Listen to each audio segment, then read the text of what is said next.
Olá, boa noite. Boa quinta-feira, 3 de fevereiro, hora das informações com o Jornal da Guará. Veja os destaques.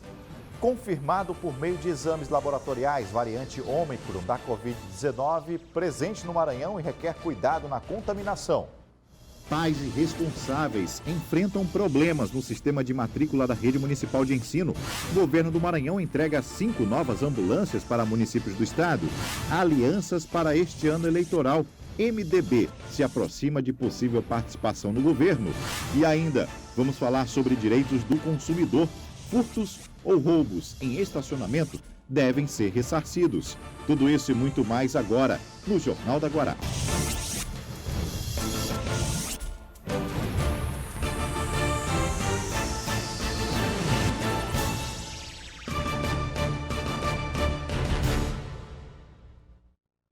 O Jornal da Guará inicia hoje tratando sobre educação. Segundo a nossa Constituição, no artigo 205, a educação é direito de todos e dever do Estado e da família. Será promovida e incentivada com a colaboração da sociedade, visando ao pleno desenvolvimento da pessoa, seu preparo para o exercício da cidadania e sua qualificação para o trabalho. Mas o que vemos são algumas dificuldades que atrasam este acesso, bloqueiam o direito conquistado no momento que o cidadão nasce.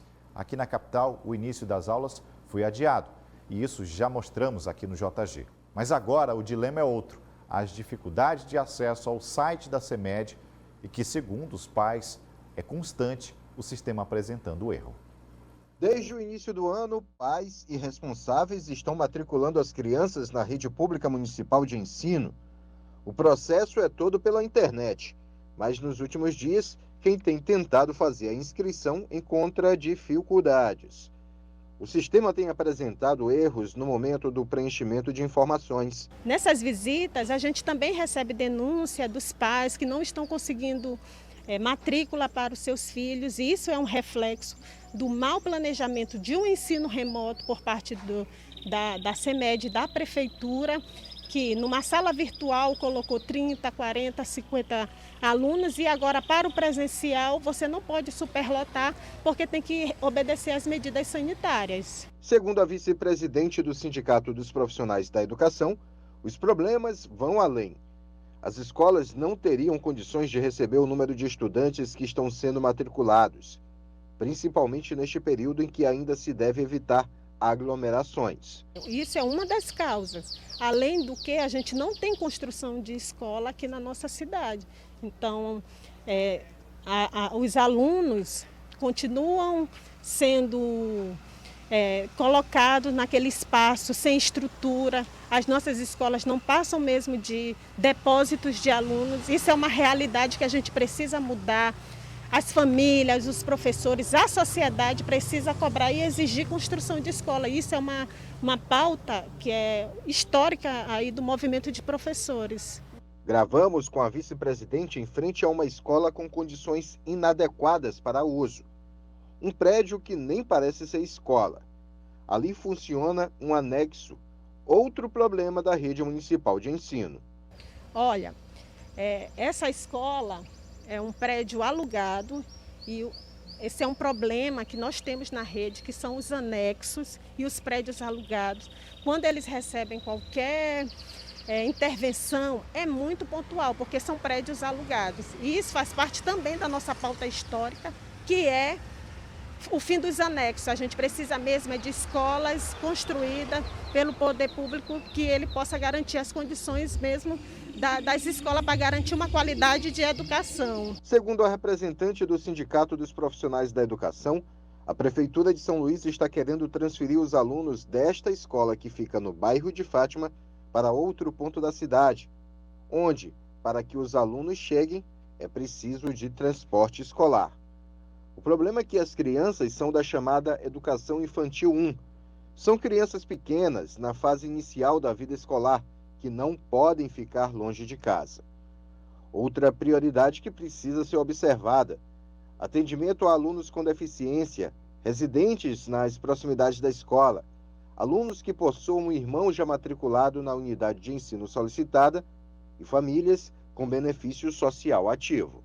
Olha, Nós temos crianças cadeirantes, nós temos crianças autistas, crianças com síndrome de Down, e isso é uma demanda que a família tem, porque é um trabalho maior, então você precisa se deslocar o menor espaço possível de tempo e de distância para que essa criança tenha o seu direito garantido. Olha, em nota enviada à nossa produção, a Secretaria Municipal de Educação de São Luís informa que a distribuição das vagas prioriza alunos com deficiência, alunos com irmão matriculado na mesma escola, alunos que recebem benefícios sociais e também em unidade escolar próxima, onde o aluno reside. A CEMED ressalta que o atendimento das matrículas para o ano letivo de 2022 segue ocorrendo normalmente até o dia 18 de fevereiro, de 8 da manhã ao meio-dia e de 2 às 6 da tarde, na sede da CEMED e também nas escolas municipais. Mudando de assunto e também de grande importância, hoje o secretário de Estado da Saúde, Carlos Lula, afirmou que o Maranhão confirmou aí o primeiro caso da variante Ômicron da Covid-19. Cerca de 2 meses após ser identificada pela primeira vez no Brasil, essa variante já é prevalente nos casos da Covid em todo o país, de acordo com informações divulgadas pelo Ministério da Saúde. Embora os sintomas não sejam tão diferentes daqueles causados por outras variantes, há sutis mudanças nessa forma de apresentação da doença. E muitos dos pacientes infectados nessa nova onda têm relatos parecidos. O sintoma de dor de garganta, antes de a maioria dos demais sinais da Covid-19 aparecerem. Vale sempre dizer que as pessoas vacinadas contra o coronavírus têm maior proteção do que as que não têm. E ainda falando de saúde, um bebê de pouco mais de um mês morreu com diagnóstico de Covid-19. Esse fato aconteceu na cidade de Balsas, sul do Maranhão. A criança ficou internada na UPA, apresentando sintomas gripais. Segundo o diagnóstico clínico, a criança tinha uma doença congênita e infectado pelo coronavírus. O secretário de Saúde do Estado deu maiores informações sobre este caso e com alerta sobre a vacinação contra esse vírus. É importante dizer que a gente de fato tem um maior número de internação de crianças em razão da Covid-19 nesse ano, em razão da transmissão da variante Ômicron. Isso é natural, uma vez que o vírus vai procurar as pessoas que estão sem proteção. Então, ele está procurando as crianças que, no caso, não estão vacinadas. Nesse caso da criança de Balsas, era uma criança de 1 mês de idade, tá? 1 mês e 16 dias. Tinha malformação, né? Tinha uma série de comorbidades. Infelizmente, a mãe não tinha nenhuma dose de vacina, a avó também não, ela morava com a avó e com a mãe.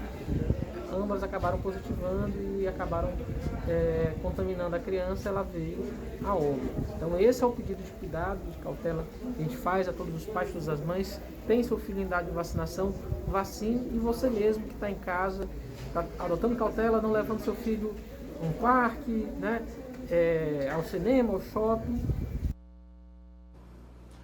Vamos para o intervalo? Na volta, o assunto que vamos trazer em destaque são as movimentações do cenário político. Eu volto já.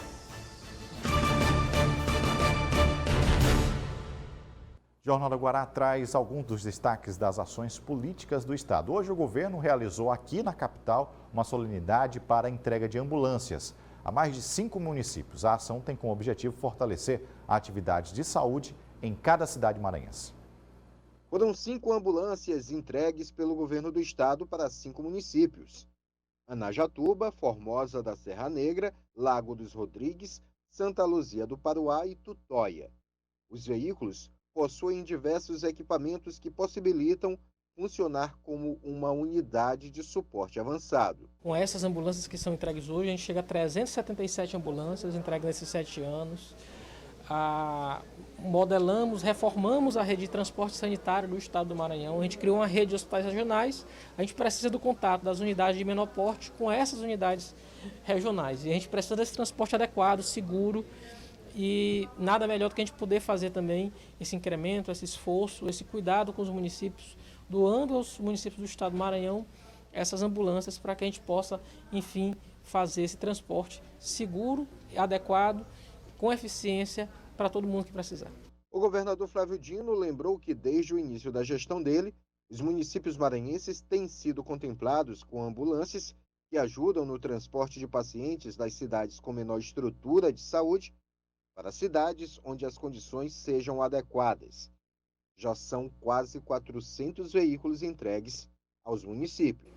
Nós temos uma rede descentralizada, portanto, mais próxima dos cidadãos e cidadãs em todas as regiões, com a abertura dos vários hospitais que nós promovemos de norte a sul, leste a oeste do Maranhão. As ambulâncias fazem um trabalho complementar. Chegamos hoje a 377 ambulâncias que estão equipando os hospitais estaduais e também as redes municipais. É uma política municipalista, como nós fazemos em outras áreas, na educação, com escola digna, na infraestrutura com mais asfalto, doação de bloquetes, na segurança alimentar com os restaurantes, na saúde. Nós cuidamos da nossa parte e também estimulamos que os municípios qualifiquem o seu trabalho. E essas ambulâncias são instrumentos de trabalho das redes municipais, integrando-as com a rede estadual. O prefeito da cidade de Santa Luzia do Paruá falou sobre a importância de ter uma ambulância servindo a localidade. É importantíssimo, né? A gente precisava muito desse transporte para fazer o deslocamento das pessoas que necessitam de tratamento até a cidade grande, né? Até São Luís. E a gente aguardava por esse momento.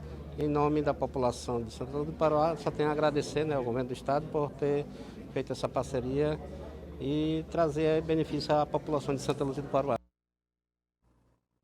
Muito bem, hora de comentar e conversar aqui sobre política com o Marcos Saldani já comigo. Boa noite, Saldani. Boa noite, Hugo. Saldani, a nossa equipe aproveitou esse momento de visita ao Palácio dos Leões e também fez um recorte, né? As ações políticas ali do governador, da gestão, mas fizemos um recorte sobre a administração, né? A transição, esse momento de passagem para o governador Carlos Brandão.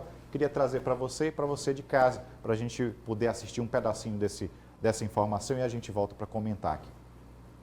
Nós já estamos, na prática, num processo de transição, tanto da dimensão política quanto administrativa. Politicamente, é claro que com a definição majoritária do nosso grupo em torno da candidatura, da pré-candidatura do vice-governador Brandão, é claro que ele passa a coordenar efetivamente os entendimentos políticos que estão voltados à consolidação da sua pré-candidatura definida majoritariamente pelos partidos que compõem o governo, pelos prefeitos que se integram ao governo, vice-prefeitos, vereadores, um processo, deputados, é um processo participativo. Nós ouvimos a opinião de todos, respeitamos todos com esse diálogo e vamos continuar, claro, agora sob a coordenação do vice-governador Brandão, na condição de pré-candidato a governador do nosso grupo, para que ele tenha todas as condições exitosas de obter, em primeiro lugar, o mais importante, a continuidade administrativa desses programas vitoriosos e, ao mesmo tempo, criar as condições para que, no momento próprio, no momento da campanha eleitoral, no momento da eleição, ele obtenha o que nós desejamos, que é uma vitória eleitoral. No caso da dimensão administrativa, nós conversamos sempre, o Brandão conhece profundamente todos os programas, ele sempre está presente, de modo que é uma transição suave e tranquila. Pois é, Hugo, a transição suave e tranquila no campo administrativo. A grande dúvida é se ela será suave e tranquila no campo político. Ou seja, a reunião do final do mês de janeiro, ela significa exatamente a transição política iniciada. Você vê o tempo todinho que o Flávio fala em união. Mas a gente viu que, ao mesmo tempo, essa palavra que virou chave logo imediatamente, ela significa a união do grupo que remanesceu, do grupo que ficou, porque houve sim um racha, houve sim uma divisão em relação ao grupo do senador, o Everton Rocha. E a partir desse momento, a gente precisa avaliar exatamente como se dará, em que linha se dará essa transição política. Ou seja, o Carlos Brandão, administrativamente, já vai tomando conta do poder, mas politicamente, qual é a força de fato que ele terá? Que autonomia política ele terá para tomar as decisões a partir de agora, até de fato quando a campanha começa? Essa é a questão que a gente precisa ficar atento e observar daqui para frente. Saldani, a gente percebeu aí durante todo o momento o governador falando, conversando com a imprensa, que lá tinha uma figura ali que é o vice-presidente do MDB, o deputado estadual Roberto Costa, que a gente conversa aqui, ele sempre traz esse nome da ex-governadora como uma possível pré-candidata também ao governo do estado. E a gente tem um vídeo, a gente conversou com ele também e a gente vai apresentar para vocês. Veja só. Olha, primeiro a nossa posição como parlamentar sempre foi, primeiro, em defesa do povo do Maranhão. Eu acho que as posições políticas que nós temos, elas são importantes, são fundamentais, mas o interesse do povo termina sendo supremo. E dentro da Assembleia nós estabelecemos o nosso comportamento e as nossas posições exatamente priorizando sempre o interesse da nossa população. Tudo aquilo que foi encaminhado pelo governo, através do governador Flávio Dino para a Assembleia, que era o interesse do Maranhão, a gente sempre teve uma posição muito positiva em relação a isso, né? Deixando as questões políticas de lado. Nessa questão do processo de 2022, processo político, o MDB tem debatido, tem discutido junto com a governadora Rosiana o nosso caminho. Priorizamos, inclusive, o debate da candidatura dela inicialmente e o partido continua nessa discussão de amadurecimento. Mas também não esquecendo que era necessário que a gente pudesse também dialogar com as outras forças políticas do Estado, também tendo uma opção de composição. Então essa é a nossa posição. A gente tem discutido com o governador Flávio Dino, discutimos com o senador Everton, discutimos muito fortemente também com o vice-governador Carlos Brandão e nós estamos amadurecendo junto com o conjunto do partido essa posição que nós teremos, acredito, aí até o final de fevereiro. Qual será o caminho do MDB em relação à sucessão estadual deste ano? Hugo, fala típica do deputado Roberto Costa de falar muito e não dizer nada. Então, o que mais ele cala é o que revela mais o que é importante para a gente, que é exatamente o segundo. O MDB ele ainda não definiu se vai apoiar a Rosiana ou se vai compor numa chapa, isso ele deixou claro. Enquanto isso, fica exatamente a situação. O MDB ainda continua no governo, apoiando o próximo, ali tirando o proveito do governo, e para o governo isso também é bom porque adia uma exposição negativa. Ou seja, não havendo duelo, o MDB tira as benesses do governo, que ele é tão importante para a sua política, e ao mesmo tempo o grupo do Brandão vai tirando vantagem de não ter uma artilharia pesada de oposição e de enfrentamento. Então a grande questão exatamente é analisar como é que o MDB se comporta ali para frente, qual será o grupo que ele vai fazer. É pouco provável pensar que esse grupo, que é muito ligado à governadora Rosiana Sarney, vai ter um apoio direto na candidatura de Brandão. Ele é muito mais alinhado com Everton Rocha. Mas se a governadora Rosiana Sarney, de fato, priorizar, o que eu imagino e tenho dito sempre isso, a candidatura de deputado federal, o MDB ele entende que, embora precise renovar, ele também não pode abrir mão do nome da governadora Rosiana Sarney, porque ela ainda puxa muito voto. Ou seja, é olhar para frente sem poder abrir mão do passado. O MDB vive esse momento ainda porque não construiu uma renovação política capaz de viver sem esse elemento do passado. Então, esse passo que ele vai dar talvez seja ainda muito refém desse movimento da necessidade que o partido vai ter mesmo de se reinventar daqui para frente. Por isso que ele está um tanto com rumo ainda, dependendo muito de atores antigos, como o Brandão ou a própria ex-governadora Rosiana Sarney. Bom, vamos partir agora para como o Brandão deve enfrentar e como ele deve ser recebido na Assembleia Legislativa. A gente tem um depoimento do deputado estadual Glaubert Cutrim. Veja só. Natural, a gente fazia parte do blocão do governo e nessa alteração aí nós apoiando o pré-candidato Everton nesse ano e tendo o Brandão assumindo a partir de abril, não tinha lógica a gente continuar no blocão do governo, né? Conversei com o Rafael Leitor, que é o líder do governo, conversei com o deputado Marco Aurélio, que é o líder do blocão, e a gente acertou a saída do blocão, constituindo junto com o PL, o Republicanos, o PSDB, o PSL, PRTB, PMN, enfim, demais partidos que somaram 19 deputados. A gente formou um bloco que acabou se tornando o maior da casa e vamos tratar o trabalho aí. Tem gente que é de oposição, tem gente que é de situação, então não é para ser considerado como um bloco de oposição, mas sim um bloco que a gente vai dar sustentabilidade ali na casa, proteger os deputados entre si e manter nosso trabalho aí durante todo o ano em harmonia como foi nos outros 3 anos. Pois é, essa palavra harmonia, ela chama atenção porque o próprio deputado Glaubert, ele faz questão de dizer que é o maior grupo formado na Assembleia. E quem faz isso quer dizer que precisa do apoio do governo, mas que também é capaz de criar uma crise dentro do governo. pouco provável que esse mesmo grupo que agora se formou maioria dê o mesmo apoio e a mesma tranquilidade para o Brandão que havia dado para o Flávio Dino. E isso independente mesmo da vitória do Carlos Brandão ou até mesmo da vitória do Everton, porque a gente precisa pensar que esse novo reordenamento de forças, ele já tem a ver também com o movimento de eleições municipais de daqui a 2 anos, ou seja, é um reordenamento. O Flávio, provavelmente, se ganhar para o Senado, ele fica numa política de caráter mais nacional. E aqui no Estado nós teremos uma eleição que pode ser curta se o Brandão ganhar, por exemplo, e ficar só mais 2 anos, ou ela pode ser longa se o Everton ganhar e ficar 4 anos com chance de reeleição. Então essas forças elas estão se reorganizando e a figura-chave na Assembleia, mais do que nunca, é o Otelino, presidente da Assembleia.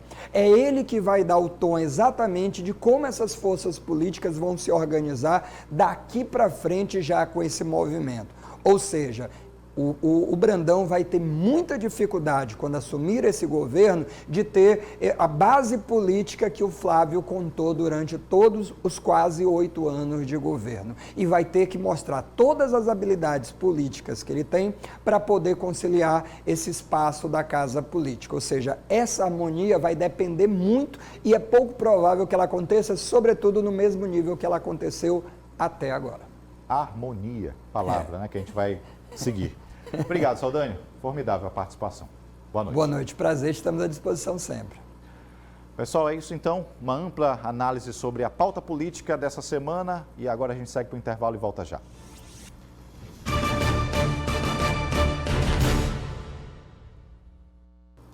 Voltamos e agora falando sobre direitos do consumidor. Você sabia que o estabelecimento comercial que dispõe aí de um estacionamento privado ou mesmo algum lugar de órgão público que tenha vagas ao seu veículo devem se responsabilizar por seus bens?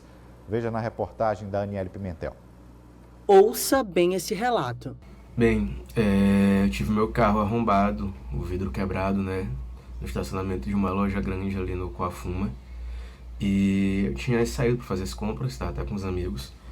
E quando a gente voltou pro carro, estava quebrado o vidro do meu carro e de 2 carros ao lado também. Aí a gente entrou na loja para saber o que fazer, saber se tinha câmera. E os funcionários da loja falaram, isso é normal de acontecer aqui, a gente sempre vai na polícia e nunca resolve a situação, mas todo mês tem pelo menos um caso desse aqui. E você, já passou por isso? É muito comum encontrarmos um aviso que diz: o estabelecimento não é responsável pelos bens deixados no interior do automóvel, não é mesmo? Mas não é bem assim não. O artigo 14 do Código de Defesa do Consumidor é claro ao tirar a validade desse tipo de anúncio. Eu fiz uma pesquisa e trouxe esse artigo detalhado para você. Veja só. O fornecedor de serviços responde independentemente da existência de culpa pela reparação dos danos causados aos consumidores por defeitos relativos à prestação dos serviços, bem como por informações insuficientes ou inadequadas sobre sua fruição e riscos. E aí, conseguiu entender? Bom, se ainda restou alguma dúvida, então vamos ao PROCON. Aqui conversamos com a presidente do órgão, que reafirmou de maneira simples qual é o seu direito. Bom, essas placas que alguns consumidores podem ver sobre não responsabilidade do estabelecimento sobre qualquer bem material que o consumidor tenha, os carros ou motos, dentro do estacionamento, elas são ilegais e devem ser denunciadas pelo consumidor ao PROCON Maranhão, para que a gente possa fazer a fiscalização e tirar essa placa e notificar o estabelecimento.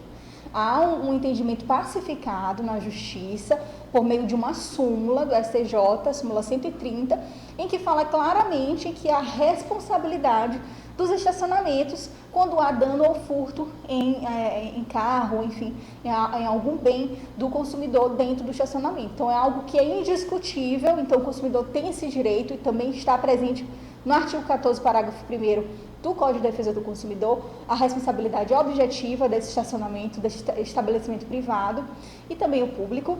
Muitos estabelecimentos já adotaram uma postura ética para essas ocorrências, mas alguns ainda preferem a esfera jurídica. Neste caso, vá em busca dos seus direitos. Bom, nesse caso o consumidor ele pode buscar os dois caminhos, resolver administrativamente. É importante que o PROCON seja avisado sobre essa prática, porque aí a gente pode notificar, fiscalizar e coibir essa prática. E também o consumidor é interessante que ele, se houver um dano material, uma perda, um dano moral, ele pode também reaver isso na justiça. Porque na esfera administrativa o que a gente pode fazer é tentar reaver o dano material do consumidor e coibir essa prática perante a empresa.